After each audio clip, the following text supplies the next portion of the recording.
Brace B to God. கர்த்தருடைய நாமம் மகிமைப்படுவதாக. எங்களை அதிகமாய் நேசிக்கிற எங்கள் அன்பின் பரமத்தாவப்பனே, இந்த கிருபையான கர்த்தாவே, காலை விளைக்காய் மக்களுக்கு நன்றி செலுத்துகிறோம். இந்த காலை வேளையிலும் உம்மை துதித்து பாடி ஆராதித்து இந்த நாளிலே அப்பா நாங்கள் தியானிக்கும்படியாக கர்த்தர் எங்களுக்கு கொடுக்கிற வார்த்தைக்கு நேராக கடந்து போகவும், நீர் எங்களுக்கு செய்த நன்மைகளை உம்முடைய வசனத்திற்கு சாட்சியாக சொல்லி உம்முடைய நாமத்தை மகிமைப்படுத்தவும் கர்த்தர் உதவி செய்வீராக. இயேசுவின் நாமத்தில் ஜெபிக்கிறோம் எங்கள் ஜீவனுள்ள நல்ல பிதாவே. ஆமேன், ஆமேன், ஆமேன். யோர்தான் புரண்டு வரும் போல் எண்ணற்ற பாரங்களோ, யோர்தான் புரண்டு வரும் போல் எண்ணற்ற பாரங்களோ, எலியாவின் தேவன் உண்டே உந்தன் விசுவாச சோதனையில், எலியாவின் தேவன் உண்டே உந்தன் விசுவாச சோதனையில், எண்ணி எண்ணி துதி செய்வாய் எண்ணடங்காத கிருபைகளுக்காய் உன்னை தாங்கும் தம் புயமே இந்த இயேசுவின் நாமமே, நம்மை தாங்கும் அவர் புயமே இந்த இயேசுவின் நாமமே, எண்ணி எண்ணி துதி செய்வார். எனக்கு அருமையானவர்களே, இந்த நாளிலே நாம் தியானிக்கும்படியாக கர்த்தர் நமக்கு கொடுக்கிற வார்த்தைக்கு நேராக நாம் கடந்து போவோம். சங்கீத புத்தகம் 34 சங்கீதம் 19 வசனத்தை நாம் வாசிக்க கேட்போம். நீதிமானுக்கு வரும் துன்பங்கள் அநேகமாயிருக்கும், கர்த்தர் அவைகள் எல்லாவற்றிலும் நின்று அவனை விடுவிப்பார் என்று எழுதப்பட்டிருக்கிறது. பிரியமானவர்களே, சன்மார்க்கனுக்கும் துன்மார்க்கனுக்கும் கூட ஒரே விதமான காரியங்கள் வாழ்விலே சம்பவிக்கும் என்று கூட வேதம் சொல்கிறது.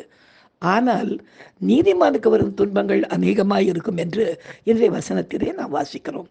நீதிமானின் சிரசின் மேல் ஆசீர்வாதங்கள் தங்கும் என்று சொல்லப்பட்டிருப்பதால் ரட்சிக்கப்பட்ட நம்முடைய வாழ்விலே உலக தேவைகளை குறித்த துன்பங்கள் நிச்சயமாக ஏற்படாது என்பதை இந்த வசனம் நமக்கு விளக்கி சொல்லுகிறது. அப்படியானால் வேறு என்ன துன்பங்கள் நீதிமானுடைய வாழ்க்கையிலே வரும் என்று கேட்கிறீர்களா? நீதிமான்கள் தாங்கள் நிலைநிற்க வேண்டிய தெய்வ நீதிகளை கடைபிடிக்கவும் அதில் வைராக்கியவும் நிற்க முடியாமல் உலக ஜனங்கள் சொந்தங்கள் என்ற பெயரிலே கூட வந்து சொந்தம் பந்தம் என்ற பெயரில் நம்மை தேவ நீதிகளை விட்டு அசைக்க தங்களுடைய அன்பை காண்பித்த நம்மை வெளியே கொண்டு போவதற்கு தங்களையே அறியாமல் செயற்படுவார்கள். அப்படிப்பட்ட வேளைகளில் ரட்சிக்கப்பட்டவர்களாகிய நாம் கர்த்தரை முன்வைத்து, ஆண்டவரே, உலக காரியங்களை நான் பின்னுக்கு தள்ளுகிறேன், நீர் என் மீது இரக்கமாயிருந்து உம்முடைய தேவ நீதிகளை செய்வது எந்த தடையும் வராதபடி எனக்கு உதவி செய்யும் என்று நாம் கேட்கும்போது கர்த்தர் நம் மீது மற்றவர்கள் குற்றமே சுமத்த முடியாதபடி காரியங்களை நமக்காக புதிதாக ஏற்படுத்தி அவர்கள் வாயை குற்றம் சொல்ல முடியாதபடி அடைத்து விடுவார். நம் மீதும் குற்றம் சுமராதபடி நமது ஆத்மாவையும் அவர் மீட்டு நமக்கு சமாதானத்தை கொடுப்பார். இந்த வசனத்தை அப்படியே நியமிக்கும்படியாக, அதை உறுதிப்படுத்தும்படியாக நடந்த 2 சம்பவங்களை இன்றைக்கு நாம் சாட்சியாக கேட்போமா?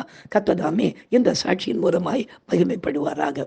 எனக்கு அருமையானவர்களே, திடீரென்று என்னுடைய குடும்பத்தை சேர்ந்த ரொம்ப நெருங்கின உறவினர் குடும்பத்தார் தங்களுடைய பிள்ளையினுடைய திருமணத்திற்காக வந்து ஒரு இன்விடேஷன் வைத்தார்கள். அவங்க ஆண்டவரை அறிந்த குடும்பத்தார், கத்தோலிக்க குடும்பத்தார். அது ஒரு இன்விடேஷன் வாங்கி பார்க்கும்போது அது ஞாயிற்றுக்கிழமை என்று இருந்தது. ஞாயிற்றுக்கிழமைகளிலே நாம் திருமணமே செய்ய மாட்டோம், திருமணத்திற்கு போகவும் மாட்டோம். என்னுடைய ரட்சிப்புக்கு பிற்பாடு எந்த ஒரு ஃபங்க்ஷனுக்கும் சொந்த காரியங்களுக்கு நான் அந்த நாளிலே நான் இடம் கொடுத்ததில்லை, நான் போனதில்லை. ஆனால் இப்போ இவங்க இதை பார்த்து ஃபஸ்ட்டு நீங்கள் கட்டாயம் வரணும் அப்படின்னு சொன்னாங்க. எனக்கு என்ன பண்ணுறதுன்னு தெரியல. லேசாக ஒரு வார்த்தையை சொல்லி அனுப்பிட்டேன். அதாவது ஞாயிற்றுக்கிழமைகளிலே நான் இப்படிப்பட்ட காரியங்களை செய்யக்கூடாதுன்னு பைபிளில் இருக்குமா, இதை நானே செஞ்சேன்னா பாஸ்டரே தவறிட்டார்னு சொல்லிடுவாங்க. எனவே தேவநீதிகளை விட்டு விலகிறதுக்கு நான் கொஞ்சம் யோசிக்கிறேன்னு சொல்லி அனுப்பிவிட்டேன். கர்த்தருடைய நாமம் மாத்திரம் மையப்படுவதாக. அப்படி ஒரு வேளை நான் இருந்திருப்பேனே, ஆனால் ஞாயிற்றுக்கிழமை மாலை நடந்த அந்த கல்யாணத்துக்கு மாலை தானே ஏன் வரக்கூடாது அப்படின்னு அவங்க பேச முடியாதபடி சரியாக அதுக்கு முந்தின வாரத்தில் ஒரு சபையில் எனக்கு செய்தி கொடுக்கும்படியாக அழைப்பு வந்து செங்கல்பட்டுக்கு நான் புறப்பட்டு போய் அந்த நாளிலே என்னுடைய செய்தி காரியம் ஊழியத்தை முடித்து விட்டு நான் வீடு வருவதற்கு அன்றைக்கு இரவு கிட்டத்தட்ட 9 மணிக்கு மேல் ஆகிவிட்டது.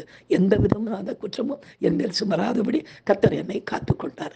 அதே போல அவங்களுடைய உறவினர்களுடைய இன்னொரு குடும்பத்தார் எனக்கு ஃபோன் பண்ணி, பாஸ்டர் என்னுடைய மகனுக்கு திருமணம், அதனால நீங்கள் எங்கள் குடும்பத்தில் பெரியவர் கட்டாயம் வரணும்னு சொல்லிட்டு, ஆனால் 2 திருமணமும் ஒரே நாளில் நடக்கிறதுனால உங்களால் வர முடியாது, அதனால் 27ஆம் தேதிக்கு நாங்கள் ரிசப்ஷனை தள்ளி வைத்திருக்கோம், அது சனிக்கிழமை நீங்கள் வரலாமே அப்படின்னு சொன்னாங்க. யூஸ்வலாக சனிக்கிழமையானா நான் எங்கேயும் வெளியே போக மாட்டேன். ரொம்ப முக்கியமான ஸ்தோத்திர கூட்டங்களாக இருந்தால் ஒழிய மற்றபடி உலக பிரமாணமான எந்த காரியத்திற்கும் நான் சனிக்கிழமையிலிருந்து வெளியே போவதில்லை. ஏனென்றால் மறுநாள் நமக்கு ஞாயிற்றுக்கிழமை ஆராதனை இருக்கிறதுனாலே அன்று முழுவதும் நான் தேவனுடைய சமூகத்தில் காத்திருக்கிற பழக்கத்தை 30 ஆண்டுகளாக நான் கடைபிடித்து வருகிறேன். இந்த நேரத்தில் உங்களுக்கு என்ன பதில் சொல்கிறதுன்னு தெரியல. மறுபடியும் ஆண்டவரை நோக்கி நான் ஜெபித்தேன். ஆண்டவரே, எனக்கு நீங்கள் தான் காரியம் செய்யணும். ஒரு கல்யாணத்தை தவிர்க்க என் மேலே குற்றம் சொல்லாதபடி ஊழியத்தை கொடுத்து நீங்கள் நடத்திட்டீங்க. இப்போ இன்னொன்று வந்திருக்கிறது. இது ஞாயிற்றுக்கிழமை இல்லை, சனிக்கிழமை வருது. சனிக்கிழமையை நான் வெளியே வர மாட்டேன்னு சொன்னால் நான் என்னுடைய காரியத்தை நான் ரொம்ப அதிகப்படுத்தி பேசுகிறேன், அவங்க மேலே குற்றம் சொல்லுவாங்க.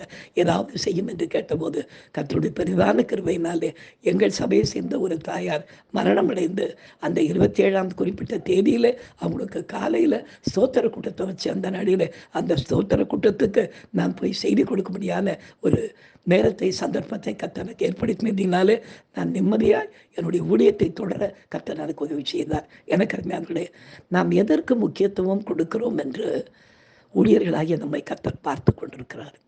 உலகமா, சொந்தமா, பந்தமா, இல்லை கர்த்தரா? கர்த்தரை எனக்கு முன்பாக வைத்திருக்கிறதினாலே நான் அசைக்கப்படுவதில்லை என்ற வசனத்தை வாசிக்கிற நாம் உண்மையாகவே கர்த்தருக்கு ஊழியம் செய்கிறவர்களாய் இருப்போமே. ஆனால் கர்த்தருக்கு தான் முதலிடம் கொடுக்க வேண்டும். சொந்த பந்தமெல்லாம் அப்புறம். இதுதான் உண்மையான ரட்சிப்பு.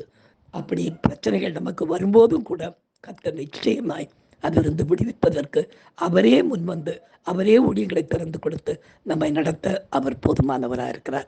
எனவே இந்த நாளிலே உற்சாகமாக இந்த சாட்சியை மகிமைப்படுத்தி நாம் ஜெபிக்கலாம். எங்களை அதிகமாக நேசிக்கிற எங்கள் அன்பின் பரம தகப்பனே, இந்த கிருபையான விளைக்காய் மக்கள் நாங்கள் நன்றி செலுத்துகிறோம், மகிமைப்படுத்துகிறோம். ராஜா, இந்த விளையிலும் கூட கர்த்தாவே அப்பா எங்களை கர்த்தாவே விழத்தள்ளும்படியாகவோ தேவநீதிகளை செய்ய முடியாதபடி தடை செய்யும்படியாக உறவுகள், உன் பந்தங்கள், சொந்தங்கள் என்ற பெயரில் எத்தனை காரியங்கள் வந்தாலும் கர்த்ததாமே ராஜா அவைகள் எல்லாவற்றிலும் வந்து தப்பிக்கும்படியான போக்கை உண்டு பண்ணுகிற தேவன் நீராக இருக்கிறதற்காக அதை குறித்து இன்றைக்கு சாட்சி கொடுக்க உடைய நாமத்தை மகிமைப்படுத்த கர்த்தர் செய்த தயவுக்காய் மக்கள் நன்றி செலுத்துகிறோம். தொடர்ந்து எங்களை நடத்தும், தொடர்ந்து உமக்காய் வாழ உதவி செய்யும். அப்போ எந்த விதத்திலும் உண்மை நாங்கள் தூக்கப்படுத்தாதபடி உண்மை மாத்திரம் பெரியப்படுத்தி வாழ எங்களுக்கு உதவி செய்யும். இயேசுவின் நாமத்தில் ஜெபிக்கிறோம் எங்கள் ஜீவனுள்ள நல்ல பிதாவே, ஆமேன். என் ஆத்துமாவே கர்த்தரை ஸ்தோத்தரி, என் முழு உளமே அவருடைய பரிசுத்த நாமத்தை ஸ்தோத்தரி. என் ஆத்துமாவே கர்த்தரை ஸ்தோத்தரி, அவர் செய்த சகல உபகாரங்களை மறவாதே. ஆமேன். ஹல்லேலூயா, ஹல்லேலூயா, ஹல்லேலூயா. God bless you. Thank you.